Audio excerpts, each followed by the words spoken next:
Barangay Love Stories. Love Stories.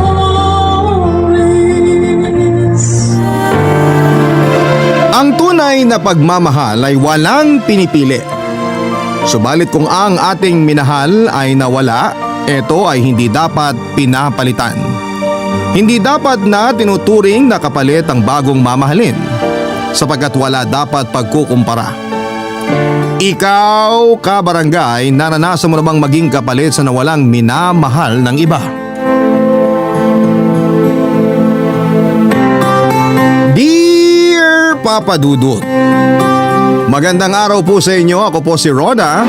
Ang aking ikukwento ay nangyari lamang po halos kamakailan lamang. Pero ang istorya ay nagsimula mahigit 2 taon na ang nakakalipas. 28 years old na po ako sa ngayon at isa po akong kasambahay ng isang mabait na amo na si Ate Dolores.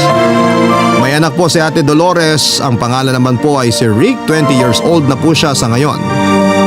Masaya po kami na parang isang pamilya.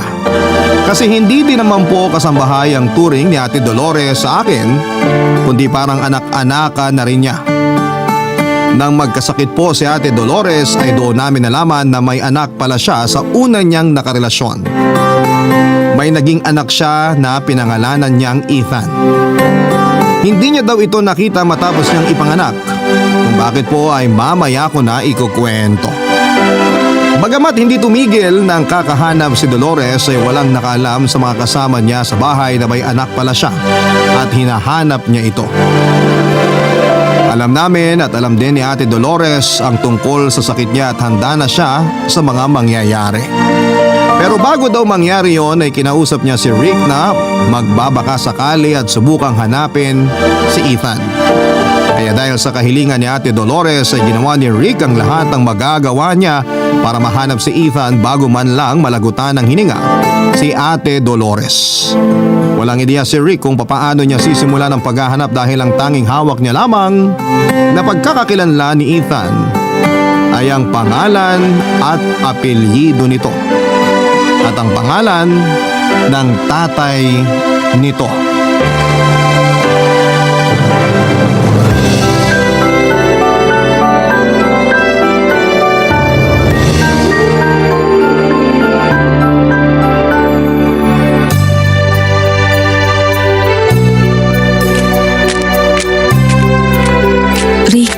Oh, Rona.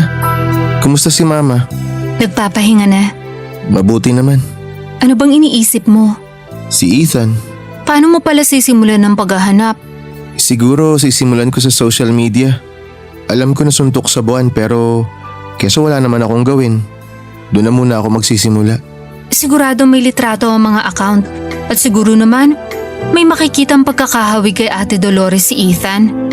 Kung mahirap, siguro bumasi ka na lang sa lukso ng dugo. Ha? Anong lukso ng dugo? Ay, sorry, sa magulang lang ata yun. Pag naramdaman nila na anak nila ang isang bata.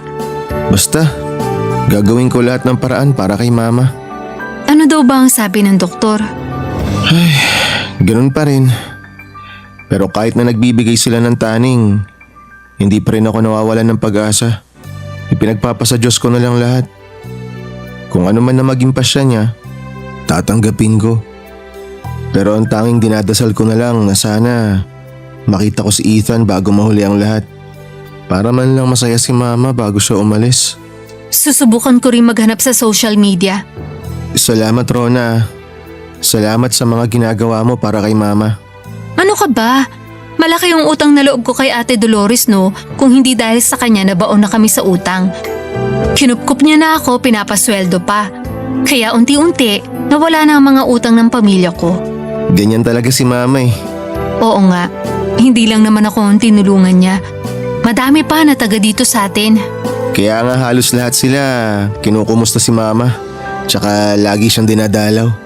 Kasi nga binabalik lang sa kanya lahat ng kabutihan niya. Uy, tahan na. May iyak na rin ako niyan dahil sa'yo eh. Mahal na mahal ko si Mama. Alam ko. Basta lagi natin siyang ipagdasal. Hindi ko alam ang gagawin ko kapag nawala siya. Ano ka ba? Lakasan mo nga ang loob mo. Mamaya malaman ni Ate Dolores na ganyan ka. Sasama ang loob nun. Natatakot ako na mawala si Mama, Rona. Shh. Tahan na. Baka madinig ka ni ate. Basta habang nandyan siya, paligayahin natin siya. Nakikita ko na ang magpapaligaya sa kanya ay yung makita niya si Ethan. Kaya kailangan ko talaga mahanap si Ethan. May awa ang Diyos. Punasan mo na nga yung luha mo. Baka mamaya makita ni ate na umiiyak ka. Natutulog na ba siya? Oo. Ano ba nangyari kay Ethan? Bakit pa siya nalayo kay ate? Hindi naman nagkukwento si Mama eh. Sabi ni Tito Ruben, masyado daw masakit kay Mama yung nangyari. Ano sabi ni Kuya Ruben? Yung tatay daw ni Ethan ang unang naging boyfriend ni Mama. Masaya naman daw sila. Pero nung malaman nung lalaki na buntis siya kay Ethan, iniwan na siya. Grabe naman pala yung taong yon. Teka, paano naging konektado yung pag-alis ng lalaki yun sa pagkawala ni Ethan? 1 taon matapos may panganak si Ethan, bumalik daw yung lalaking yun. Humingi ng tawad kay Mama. Binalikan siya? Kumusta yung pagsasama nila? Gaya nung una, maganda sa umpisa. Hanggang sa huli, hindi na naman sila nagkasundo. Bakit? May nalaman kasi si Mama. Kaya pala maraming araw na hindi umuwi yung tatay ni Ethan kasi may iba pala siyang inuuwian. Sobra naman yung taong yun. Ang kwento sa akin, gusto raw malaman ni Mama kung totoo. Kaya sinundan niya yung lalaki minsan. Doon niya napatunayan na totoo yung mga nadinig niya. Pero hindi pa raw nakipaghiwalay si Mama. Binalaan niya lang yung lalaki na kung uulit pa sa mga ganong gawa niya, lalayo daw sila ni Ethan. Nangako naman yung lalaki na hindi na daw uulit. Napakabait naman kasi ni ate. Pero may pinaplano pala yung lalaking yun para sirain si Mama. Ha? Anong ginawa niya? Pasensya ka na, Rona. Hindi ko na siguro maidedetalye. Ayos lang. Pasensya na rin at masyado akong mausisa. Naku, hindi ka naman mausisa. Maganda nga rin na alam mo. Basta nangyari daw, umalis yung lalaki tapos dinala niya si Ethan. Mula nun, hindi na nagkita si Ethan tsaka si Mama. Nakakaawa naman si ate. Ilang taon na ngayon si Ethan? 23? Biruin mo? 23 years niyang hindi nakita? Oo nga eh. Pasensya na. May tanong lang ako. Sige, walang problema. Tanong mo lang. Hindi ba hinanap ni ate si Ethan noon? Hinanap niya. Wala lang makapagturo kung saan ang kinaroroonan nila nung tatay. May nagsabi na pumunta daw sila sa ibang bansa pero may iba rin naman na nagsabi na nandito lang daw sa Pilipinas. Ang sakit naman nun. Nakakaawa si ate. Nagkasakit na hindi pa rin nakikita ang isa pa niyang anak na nawawala. Kaya nga hindi ako titigil. Pipilitin kong hanapin si Ethan. Isang tanong pa ha. Sige lang. Huwag ka sana magalit. Sige, hindi ako magagalit. Ano ba yun? Hindi mo ba naisip noon na hanapin ang kapatid mo? Nito ko lang kasi nalaman lahat kaya ngayon lang ako nagsimula maghanap. Ha? Hindi sinabi ni ate sa'yo tungkol doon? Hindi. Pasensya ka na sa tanong ko ha. Okay lang yun. Pero ang ipinapangako ko talaga, kahit anong mangyari, gagawin ko ang lahat para mahanap si Ethan.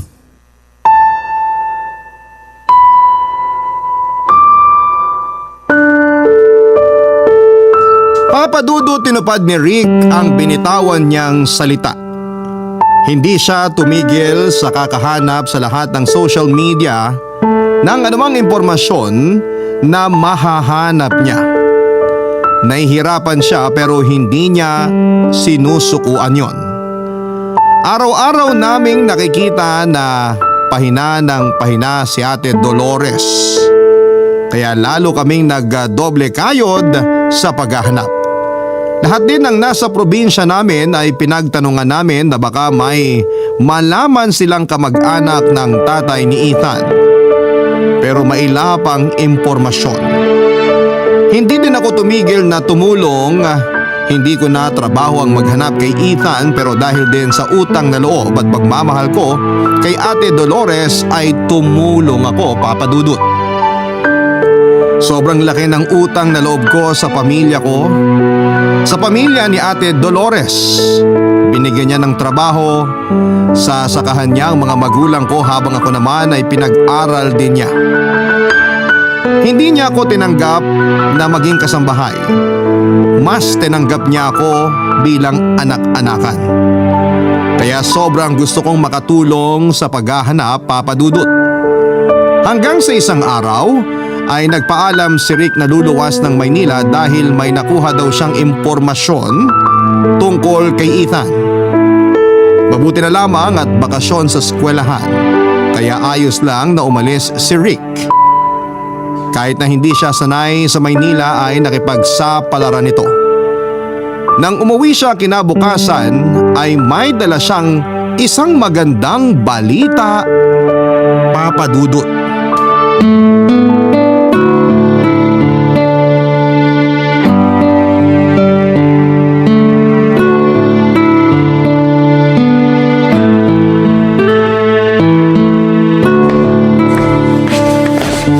Rona, Rick, kumusta ang lakad mo? maupo muna tayo. Napagod ako eh. Ay, sorry. Oh, anong balita? Magandang balita. Ano, nakita mo na si Ethan? Hindi pa. Ha? Ano ang magandang balita? May nahanap akong kamag-anak niya. Pinangako sa akin ng kamag-anak na sasabihin daw niya kay Ethan. Binigay ko nga tong address dito sa bahay. Ganun ba? Oh, bakit parang hindi ka natuwa? Paano?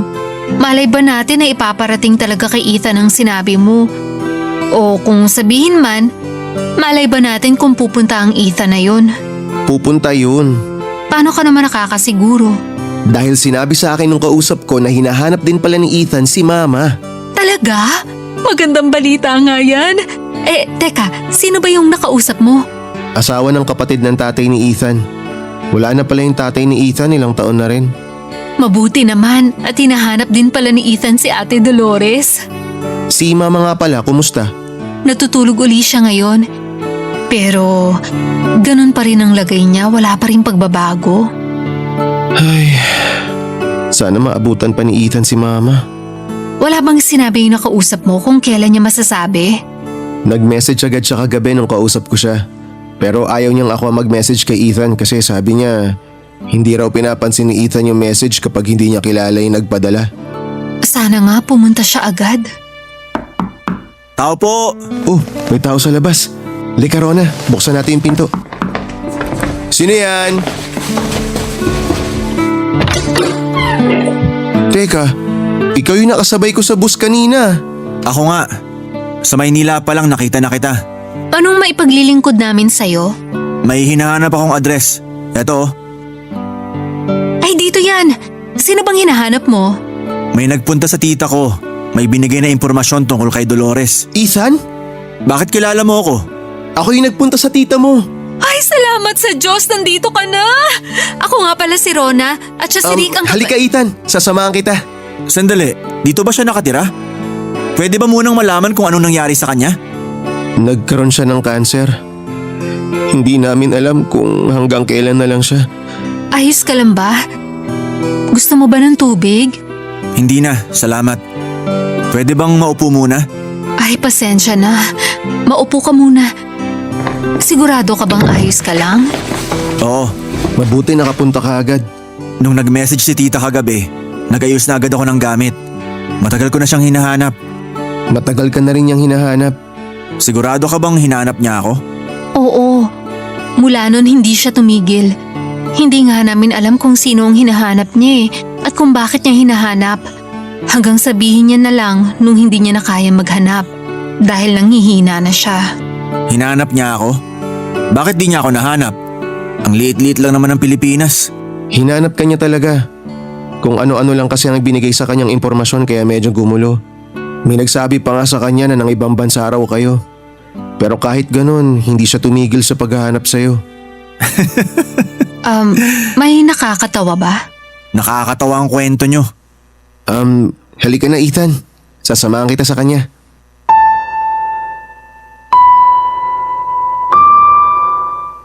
Papa Dudut, nagtaka kami ni Rick kung bakit ganon ang sinasabi ni Ethan. Si Rick naman ay ewan kung bakit niya ako pinigilan noong ipapakilala ko siyang kapatid ni Ethan. Pero ang sabi ko sa sarili ko ay hahayaan ko si Rick kung ano ang diskarte niya at hindi ako makikialam dahil personal na usapan na yon, Papa Dudut. May mga hindi sinasagot na tanong si Ethan pero pang nagsasalita siya ay halata mong malaki ang sama ng loob niya kay Ate Dolores. Hindi ko naman siya masisisi pero mas maganda kung magkakausap silang mag-ina para mas maintindihan niya ang mga nangyari. Ang tagal nag-ipon ng lakas ng loob si Ethan para harapin si Ate Dolores. Hindi naman namin siya iniwanan, yon ang tanging naging pagsuporta namin sa nararamdaman niya. Nakakatakot naman talaga ang pakiramdam na hindi mo nakita ang sarili mong ina at malaki ka na saka mo siya makakaharap sa unang pagkakataon. Hanggang sa nagsabi na si Ethan na gusto niyang makausap si Ate Dolores. Pero bago kami makapasok ng bahay ay may biglang humiyaw. Barangay Love Stories. Barangay Love Stories.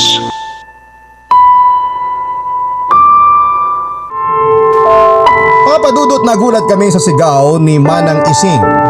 Kaya napatakbo kami papasok at naiwan namin si Ethan na sumunod na lamang. Pagpasok namin sa kwarto ni Ate Dolores ay wala na itong buhay. Una, hindi makapaniwala si Rick pero nang mahimasmasan siya na wala nang ang buhay ang mama niya ay bigla itong humagulhol. Saka palang nakapasok sa kwarto si Ethan at nakita niya kung paano tumangi si Rick na takang-taka siya. Kita sa mukha niya na nagtatanong siya kung sino ang taong ito na gano'n na lamang makahagulhol sa bangkay ng nanay niya. Hindi pa kasi alam ni Ethan na kapatid niya si Rick, Papa Dudut, dahil nga sa hindi nagpakilala si Rick noong pagdating ni Ethan. Hindi ko din naman masisisi si Rick, Papa Dudut. Siguro'y ayaw niyang mabigla si Ethan na malaman na may kapatid siya. Ang pinakamasakit, Papa Dudut, ay hindi man lang nakapag-usap ang mag-inang sina Ethan at Ate Dolores bago pa man ito malagutan ng hininga. Sobrang nakakalungkot po ang mga pangyayaring yon. Hanggang sa nangyari ang burol at binigyan namin ng sariling kwarto si Ethan para tumigil doon. Lahat kami abala sa pag-aasikaso sa mga nakikiramay habang si Ethan ay laging tahimik. Hindi din siya nagpapakita ng emosyon niya, parang wala lang sa kanya ang mga nangyayari o hindi pa pumapasok sa sistema niya ang mga nangyari, Papa Dudut.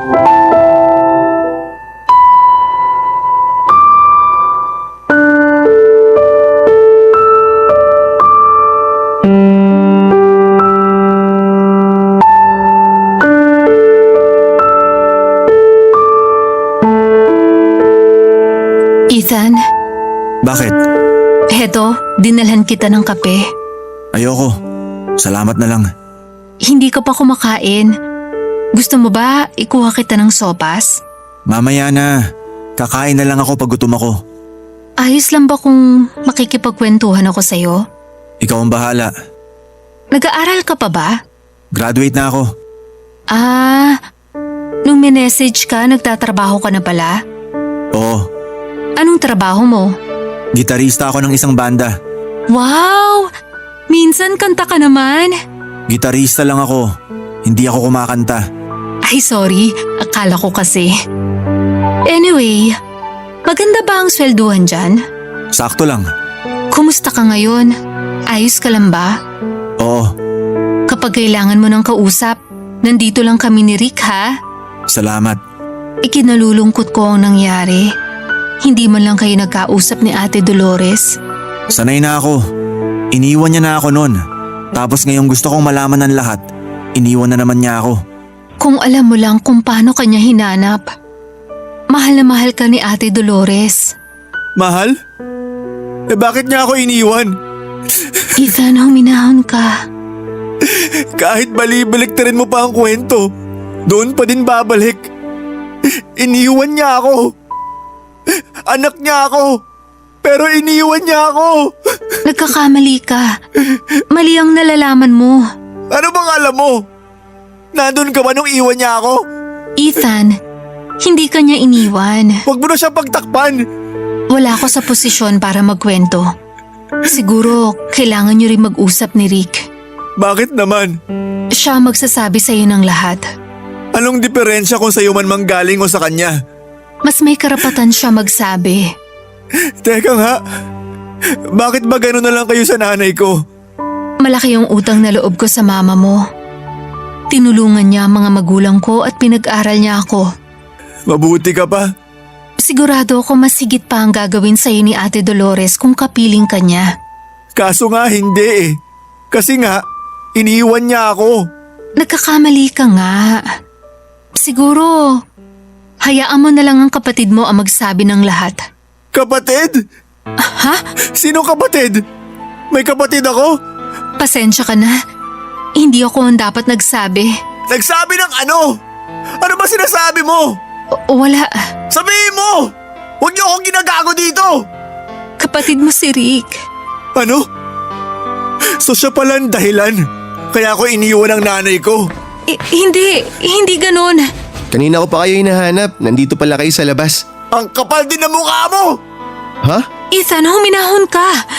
Mag-usap kayo na maayos. Hindi ako makikipag-usap dito. Magsama-sama kayo! Ethan, sandali! Rona, anong nangyari? Rick, patawarin mo ko. Patawarin? Bakit? Alam ko hindi sa akin dapat nanggaling pero dapat yan ang malaman. Malaman ng ano? Ano bang sinasabi mo?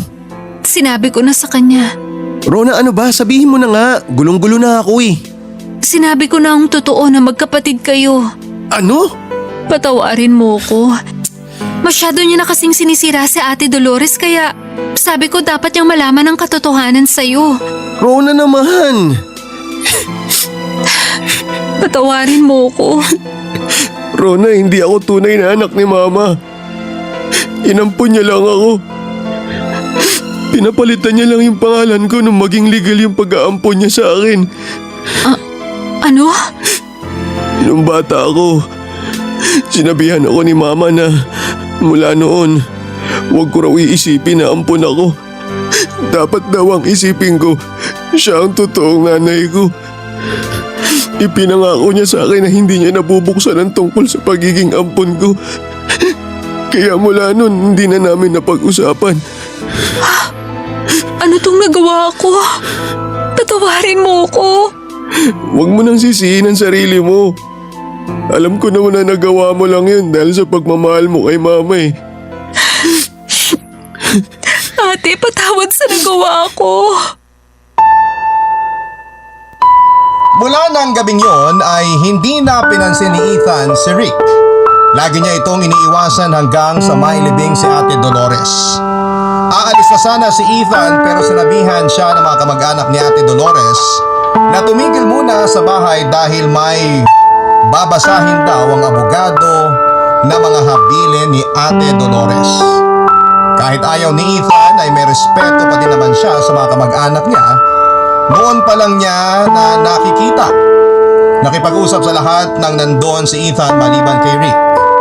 Papadudot na gulat din ako sa mga sinabi ni Rick na inampun lang pala siya ni ate. Pero ayoko na pong sa akin na naman manggaling yun. Pag-aksidente ko namang masabi kay Ethan ang lahat. Kaya pinilit kong manahimik at hahayaan na lamang si Rick na magsabi ng lahat kay Ethan, papadudot. Kaya naman pinilit kong manahimik at subukang ipagkatiwala kay Ethan ang lahat. Pero paano mangyayari yun kung hindi siya kinakausap ni Ethan? Siguro'y panahon na lamang ang makapagsasabi. Isang gabi ay umalis si Ethan at wala pa siyang masyadong alam sa lugar namin. Kaya naman sinabihan ko si Rick at ang ginawa naman ni Rick ay sinundan si Ethan.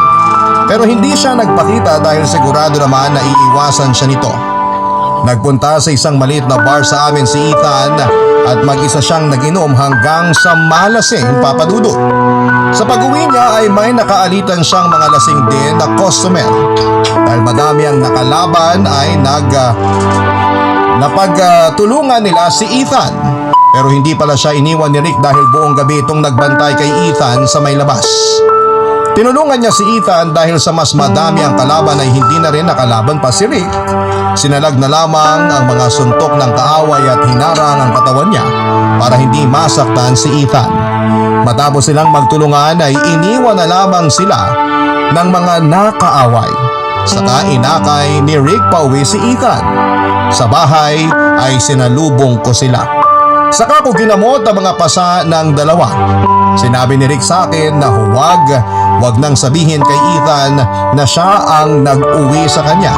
Kaya sinang-ayunan ko na lamang ang kahilingan niyang yun, Papa Dudut.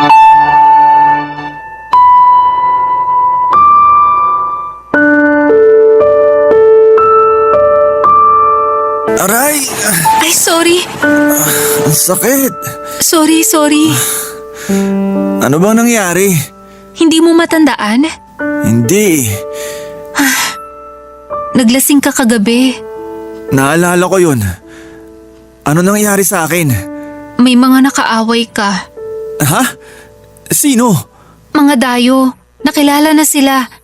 Pwede tayong pumunta sa presinto mamaya para magsampa ng reklamo. Ha? Huwag na. Hayaan na lang natin. Pero sinaktan ka nila. Baka may kasalanan din ako. Hindi ko matandaan dahil nalasing na nga ako. Baka katapusan ako pa pala ang dapat ireklamo. Sigurado ka? Oo. Iwas na lang sa gulo. Iwas sa gulo, ayan na nga. Sinuong mo ang gulo. Mabuti may tumulong sa'yo. Sino? Ha? Hindi nakilala eh. Kung sino man siya, salamat sa kanya. Aray! Ay, sorry. Kailangan nating linisin para hindi ma-impeksyon. Malaki ba ang sugat? Maliit pero malalim ang sugat. Hindi naman siguro to pepeklat. Pero baka hindi na tumubo yung kilay na nadaanan ng sugat. Talaga ba? Huwag ka na kasing makikipag-away. Hindi ko nga matandaan ang nangyari. Umiinom ka rin ba sa Maynila?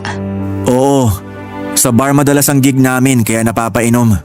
Napapaaway ka ba dun? Hindi pa, kahit kailan. So hindi ka pala away kundi yung mga lokong yon. Kaya ireklamo na natin sa presinto. Wag na nga, hayaan mo na. Tuloy. Rick, Magandang umaga, Rona. Dinalhan ko si Ethan ng almusal. Ethan, para sa ito, para hindi ka na tumayo. Bakit? Nalumpo ba ako? Kaya ko naman magpunta sa kusina eh. tama lang yan para hindi ka na mahirapang gumalaw. Kung sakaling may kailangan pa, nandun lang ako sa labas ha. Wala na kaming kailangan sa'yo. Sige, lalabas na ako. Isasabay ko na yung mga damit mo para malaban na rin. Baka magmantsa yung mga dugo eh. Kunin ko na. Aray! Huwag mo nga hawakan yung gamit ko. Ethan, ano ka ba? Sinalag ko lang siya, aaray na. Ang arte mo naman. Ethan, tama na. Bakit bang sensitive mo? Ano bang meron sa loob ng damit mo? Uy! Ano yan? Bakit may mga pasa at sugat ka dyan sa katawan mo? Ethan, bakit kailangan mong iangat ang damit ni Rick? Teka sandali. Bakit ka may mga pasa at sugat? Ano to? Ikaw ang gumulpi sa akin kagabi? Ano bang sinasabi mo, Ethan? Ano yan? Nagkataon lang na napaaway ako at napaaway din siya? So ikaw na nakit sa akin kagabi? Ethan, nagkakamali ka. Magsisinungaling ka pa. Sira ulo ka pala talaga eh. Hinintay mo talagang malasing ako para makaganti ka sa akin. Ako ba may kasalanan sa'yo? Di ba kayo ng tatay mo ang may kasalanan sa akin? Ethan, tumigil ka na. Hindi mo alam ang sinasabi mo. Pagtatakpan mo pa yan? Oh, halika ngayon sa presinto. Magrereklamo na ako sa pananakit niyan. Hindi ka niya sinaktan. Huwag na kayong magpalusot. Ibig sabihin magkakonsyaba kayo? Siya yung tumulong sa'yo nung pinagtutulungan ka na. Rona, wag mo na sabihin. Hindi eh. Mali na to. Alam mo ba, Ethan, kung bakit puro sugat at pasasirik? Dahil sinalag niya lahat ng suntok at sipa na dapat para sa'yo. Magpapahinga na ako. Iwan niyo na ako. Napahiya si Ethan sa mga nalaman ng gabing yon. Kaya ng mga sumunod na araw ay hindi na niya inaaway pa si Rick. Pero hindi din niya pinapansin kaya hindi man lang ito nagpasalamat sa pagliligtas sa kanya. Pero sabi nga ni Rick ay mas mabuti na yon kaysa naman nakikita niyang laging nagagalit si Ethan. Ang hindi kinakaya ni Rick ay ang galit ni Ethan sa nanay niya. Wala namang pagkakataon si Rick para sabihin ang buong katotohanan sa pagkakahiwalay ni Ethan sa kanyang ina dahil hindi naman siya kinakausap nito.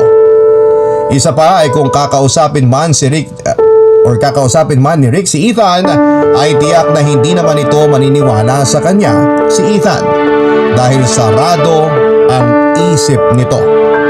Kaya ang mga mismong kamag-anak ni Dolores ang kumausap kay Ethan at sinabi ang katotohanang kinuha siya ng tatay niya nang hindi nalalaman ng nanay niya. Kaya ganoon na lamang ang sakit na nararamdaman ni Ate Dolores nang mawala siya. Wala nang nasabi si Ethan kung hindi ang umiyak at kinabukasan ay nagpasama si Ethan sa akin para dalawin namin ang puntod ni Ate Dolores. Doon na humingi ng tawad si Ethan sa nanay niya na matagal niyang pinag-isipan ng hindi maganda. Natapos na ang kalbaryo. Maliban sa isa pang katotohanan, Papa Dudut. Barangay Love Stories. Barangay Love Stories. Nang pauwi na kami galing sementeryo ay ako naman ang nakiusap kay Ethan na kausapin si Rick dahil may importanteng sasabihin ito sa kanya. Ma-pride si Ethan, Papa Dudut. Ang dami niyang excuses para lamang maiwasang magkausap sila. Sa totoo lang nang malaman niya na hindi naman siya iniwan ng nanay niya, dapat ay mawala na din ang galit niya kay Rick pero hindi. Kaya sa tingin ko ay pride na lamang po ito dahil nahihiya siya sa mga nagawa niya kay Rick.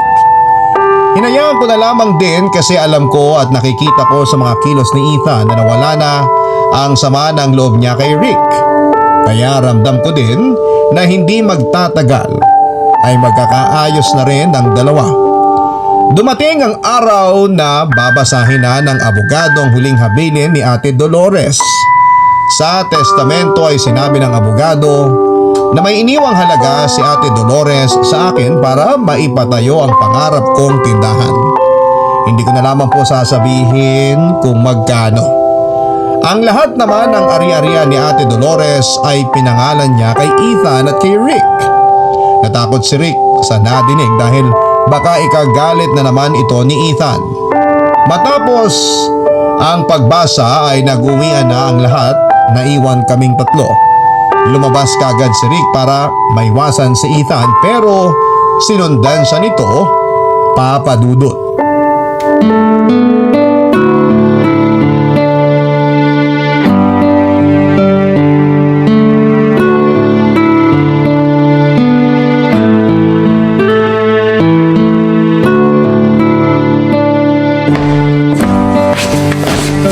Ethan, Pwede bang maupo? oo naman. Ethan, sorry. Sige, mauna ka na. Ikaw nang mauna. Ethan, hindi ko naman hiningi yung mga ibinigay ni Mama eh. Kapag ipinaayos yung mga papel tungkol sa pag-aari ni Mama, hindi ko na lang ipapalagay ang pangalan ko. Ha? Bakit? Para sa'yo lang naman talaga dapat lahat ng mga naipundar ni Mama. Ano bang sinasabi mo? May karapatan ka din doon. Kung ako ang tatanungin, wala akong karapatan sa kahit na ano. Ha?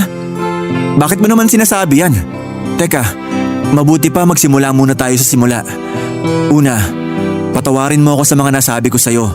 At salamat sa lahat ng mga nagawa mo sa akin. Wala na yun. Kalimutan mo na yun. Hindi biro magpagulpi para lang sa taong umaaway sa'yo. Napaka-selfish ko. Sorry talaga. Kaya nga sabi ko kalimutan mo na. Wala na sa akin lahat yun. Pinapatawad mo na rin ba ako? Oo, pinapatawad na kita. Ako rin, sana patawarin mo. Oh, saan naman? Sa lahat ng mga maling nagawa ko sa'yo. Wala kang nagawang mali. Ako lahat ang may gawa ng mali. Kaya okay na tayo ha? Oo, okay na tayo. Good. So kalimutan mo na yung sinasabi mo na hindi mo ipapasama ang pangalan mo sa paglilipat ng mga titulo. Pero Ethan, desidido talaga ako na hindi ipasama ang pangalan ko. Para sa'yo talaga lahat ng pag-aari ni Mama. Uy, ano bang sinasabi mo? Ethan, hindi mo ako tunay na kapatid. Inampun lang ako. Kinupkup ako ni mama nung 8 taong gulang pa lang ako. Ulila na ako nun. Sa palengke ako nakatira. Doon ako natutulog. Ang ikinabubuhay ko yung ibinabayad sa akin sa pagbubuhat. Naawa sa akin si mama kasi nakita niya na pinag-aaral ko sarili ko. Libre lang naman yung pinapasukan kong eskwelahan noon, pero yung pang-araw-araw ko tsaka yung mga pambayad sa kailangan sa eskwelahan, kinukuha ko sa kinikita ko. Inampon ako ng legal ni mama at ipinagamit ang apelido niya.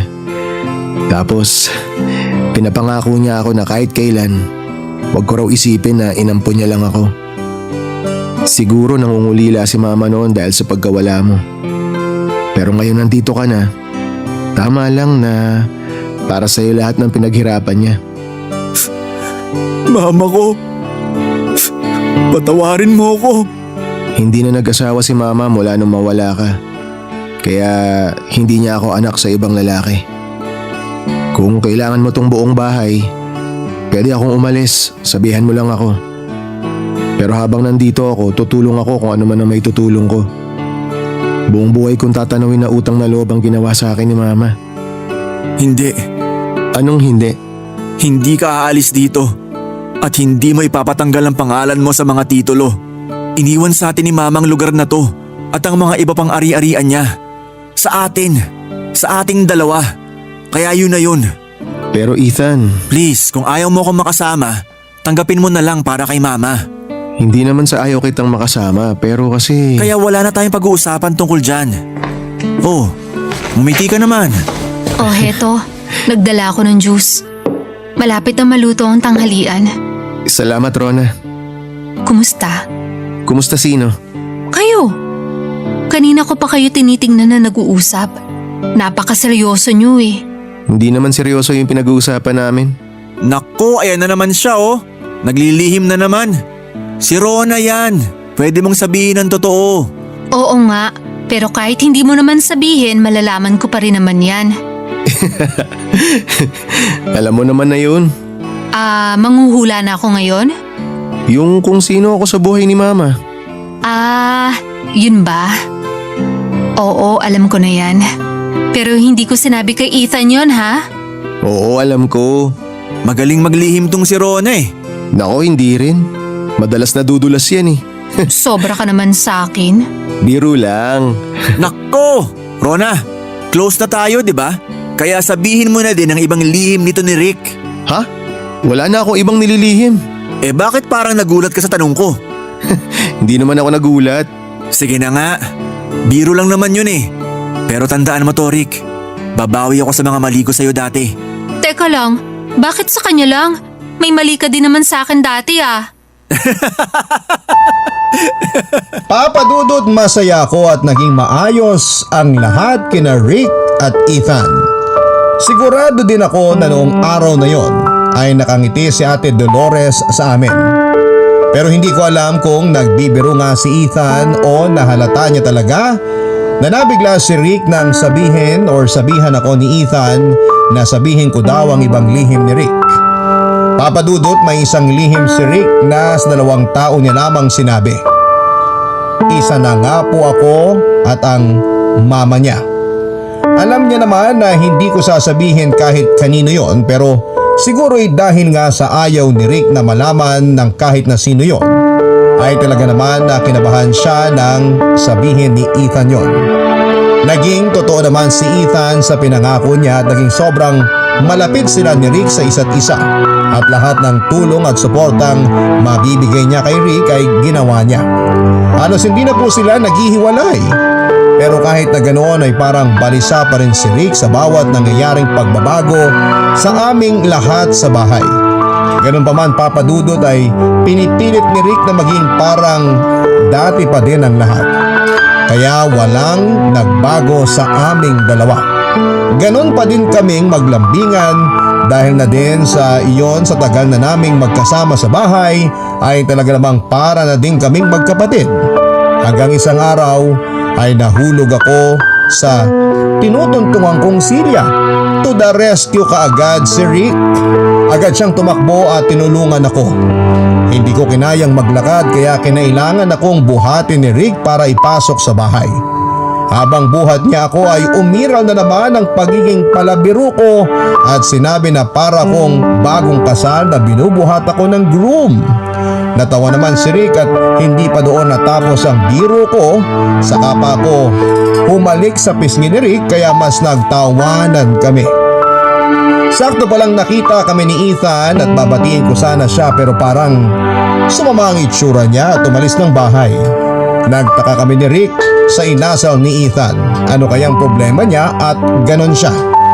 Pagkababa sa akin ni Rick sa kwarto niya ay sinabihan ko siyang kausapin si Ethan dahil parang may problema ito.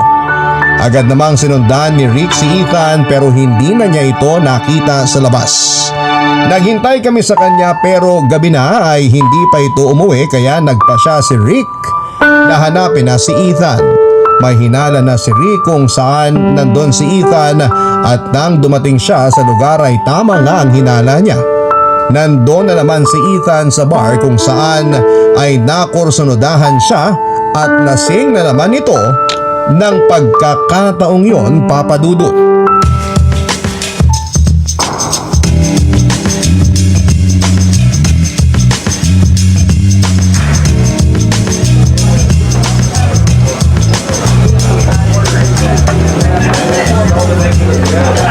Tara na, Ethan.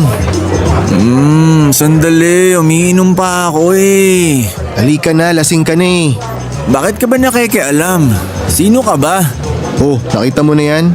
Pati ako hindi mo na makilala. Sino ka nga? Si Rick to. Ha? Bakit ka nandito? Halika na dun sa bahay, dun tayo mag-usap. Kain na kita. Oh, pumayo ka na. Ayan. Umiinom pa ako. Wala nang paglalagyan ng alak, puno ka na. Hindi pa ako nagbabayad. Binayaran ko na. Sigurado ka? Makakalabas ba naman tayo ng bar kung hindi ka pa bayad? Bakit mo binayaran? Siyempre, para makaalis na tayo. May pera naman ako eh. Alam ko naman na may pera ka. Sandali, babayaran kita. Wag na, ano ka ba? Hindi. Ako lang uminom eh. Kung uminom ka din, ayos lang na ikaw ang magbayad. Wala namang kaso yun eh. Anong wala? Meron. O siya, meron na akong meron. Kaya magbabayad ako. Sandali, dudukot ako ng pera. Sa bahay ka na magbayad. Teka nga sandali, umawa ka sa akin, baka matumba ka. Maghintay tayo dito ng tricycle. Uupo ako. Saan ka uupo? Dito. Madumi dito sa kalye. Teka nga. Ayun, may upuan dun. Doon tayo umupo. Halika. O, dahan-dahan ha. O yan. Upo ka dyan. Nahihilo ako. Natural, may hihilo ka. Lasing na lasing ka eh. Huwag ka ngang ano dyan. Nakainom lang ako. Talagang dito mo pa naisipan uminom ha? Kung saan muntik kang patayin sa bugbog ng mga dayo dati. Eh saan ako iinom? Wala nang ibang bar dito kundi yun. Sana sa bahay ka na lang uminom. Huwag na. Bakit wag? Wala naman nagsabi na bawal uminom sa bahay ha. Tsaka bahay mo na yun, kaya karapatan mong gawin ang gusto mo. Bahay natin yun. O sige na, bahay na natin kung bahay natin. O yun na nga yung ibig ko sabihin. Bahay natin, kaya may karapatan ka. Wala naman akong sinasabi na hindi ka pwedeng uminom dun. Tsaka bakit ka na naman ba naglasing ng ganyan? Naiinis ako. Aha, saan ka naiinis? Basta. Dahil lang naiinis ka, maglalasing ka na? Ethan, hindi mo pwedeng soluhin yung problema mo. Kaya nga kami nandito eh. Pwede mo kaming sabihan. Dapat lagi tayo nandito para sa isa't isa. Ayoko uminom dun kasi ayokong makakita ng nagaharutan. Tungkol ba to sa nakita mong buwat-buwat ko si Rona? Nahulog siya eh. Masakit yung paa niya kaya binuhat ko. Binuhat. Tapos may halikan pa. Ikaw naman hindi ka pa nasanay kay Rona. Alam mo naman pala biro yun. Wow, hanip naman sa biruan. Tsaka wala namang ibig sabihin sa amin ni Rona yung paghalik niya. Ganun lang kami kahit noon pa. Nakakatawa naman yung sinasabi mo. Anong nakakatawa dun? Eh yun naman talaga ang totoo. O edi mabuti sa inyo. Ituloy nyo lang yung lambingan nyo. Huwag nyo na lang ipakita sa akin. Ay, ano bang nangyayari? Manhid ka ba? Sandali, nagsiselos ka ba? Oo! Walang namamagitan sa amin ni Rona, kaya kung gusto mo siya, kausapin mo siya. Manhid ka nga! Ano? Paano ako naging manhid? Hindi kita maintindihan. Ikaw ang mahal ko.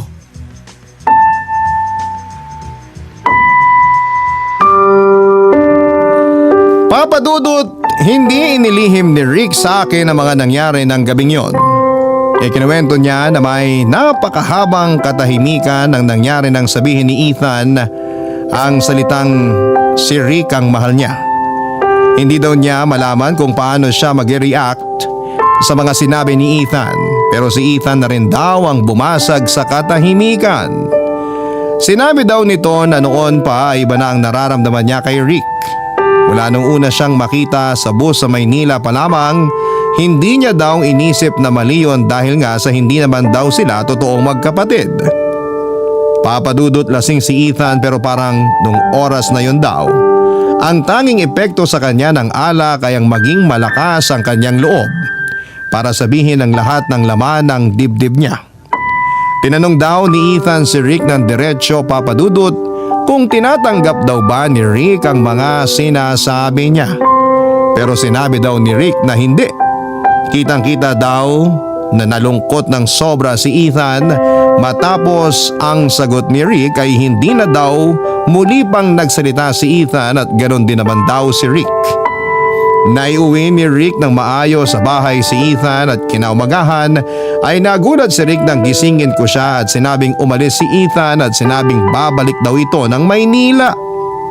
Tinanong ko si Rick kung anong nangyari at sa kanya ikinuwento sa akin ang lahat na hindi niya daw tinanggap ang pagtatapat ni Ethan dahil iniisip niya ang mama niya. Papadudot, kailangan kong maging diretso kay Rick ng mga oras na yon dahil baka mahuli ang lahat. Sinabi ko na hindi naman siguro magagalit ang mama niya kung ano man ang maging desisyon niya. Dahil kilala naman niya ang mama niya na susuportahan siya kahit saan siya sa kahit ano basta alam niyang wala siyang masasaktan at ikakaligaya niya. Nahimasmasan si Rick sa mga sinabi ko kaya walang pasabi ay tumakbo ito at alam ko ang iniisip ni Rick kaya humabol din ako papuntang istasyon ng bus. Salamat na lamang at hindi pa nakakalis si Ethan, agad tumakbo si Rick papunta kay Ethan at niyakap niya ito. Walang nangyaring pag-uusap, Papadudot. Ay nagkaintindihan ang dalawa dahil sa mahigpit na yakap na yon. Sa ngayon ay masaya kaming namumuhay sa probinsya, magkasama pa din kaming tatlo. Iyahabol ko lang po, Papadudot, total nilabas na ni Rick ang totoo ay pwede ko nang ikwento na yun ang lihim na ipinagkatiwala niya sa amin ng mama niya. Nang dumalaw kami sa puntod ni Ate Dolores ay nagpasalamat sina Rick at Ethan sa mama nila dahil siya ang dahilan at naghatid sa kanilang dalawa para sila magkatagpo. Siyempre, pinagpasalamat din nila kay Ate Dolores na nakilala din nila ako, ang common best friend ng dalawa. Maraming salamat po sa pagbasa ng aking kwento, pati na rin po sa inyong mga tagapakinig, Papadudot. Ang inyong forever kapuso at kabarangay, Rona. Nagustuhan ng iyong napakinggan? Ituloy yan via live stream sa www.gmanetwork.com/radio. Barangay LS 97.1 Forever